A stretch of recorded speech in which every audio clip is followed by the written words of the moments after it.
Tôi lừa cô ta nó có hai tiền.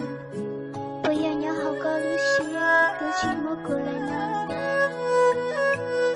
Yeah, bây giờ hai tiền cô chơi vậy thì mình sẽ đâu có. Họ chạy tiền cô tôi chỉ ta luôn.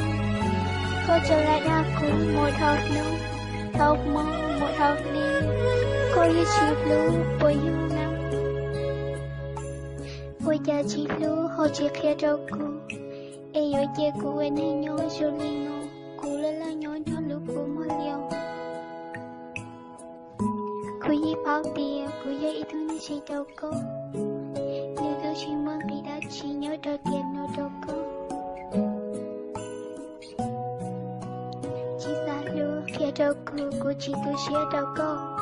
Cô yi bao tiền cô có mong thêm. Sẽ hai tiền mấy nữa. Cô mua lại chê cô ý xia. Muốn thiệt tôi ní cô có lưu tiếc cô cho đồng.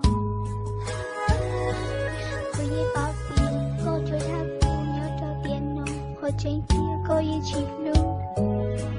Từ lâu cô yi hai tiền cô tới chỉ thiệt cô.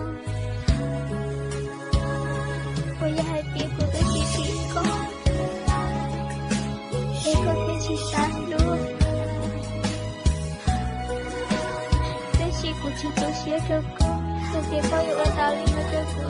Cô chỉ tôi xía.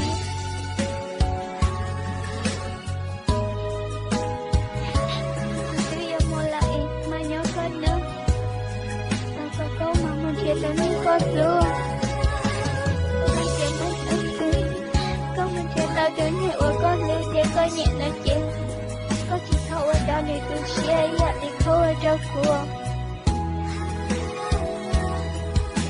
Nếu không muốn chúng ta như lệ chết. Chú có lưu xía còn gì lưu rồi nữa. Nếu nào cũng như tôi như ủa có chỉ ta lưu. Chả mấy nữa cứ em. Nếu có chỉ ta lưu có thì có chỉ ta lưu của. Đi nào cũng không một hệ gì. Cô yêu ý xía cho con. Tới khi cô yêu chỉ nhớ lấy thương nào. Cha hãy để cô yêu nhớ có bố lo lại. Yêu chỉ muốn lấy thương. Lời cô yêu chỉ nhớ lấy thương lời tiếc. Ta hãy biết cô yêu chỉ phải lại đâu cô. Em muốn nông kia nông yêu school đi chỉ muốn là đi đã chỉ. Là cô chỉ tôi xía. Thọ có mỗi có luôn đi cỡ rồi rồi. Nhưng mà liệu ấy xía tôi lưu. Cô yi bao tiền cô sống một thế. Thọ không mỗi có luôn đi cỡ rồi nó. Nhưng mấy nữa tương có nào hay tiền. Cô đưa lại nó tiền. Thọ có không vô lối chơi thương cô xem. Chỉ hay tiền cô chỉ thương. Còn mãi nó có mong.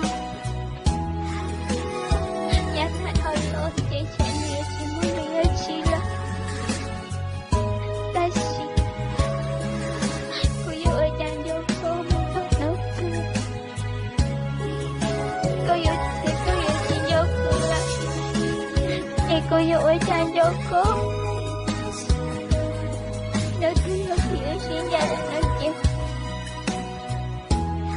Nhớ trong hai kiếp. Một lúc cô em sẽ cô yêu nhớ vô cô. Một tóc ta cứ tiện lên nó. Em nào cũng có một cái chỉ áo cô là chỉ tôi xịt. Tôi lưu lịch tiện trẻ yêu chỉ mua lòng. Ôi yêu chỉ ta xin chỉ tình lòng. Hỏi có yêu tôi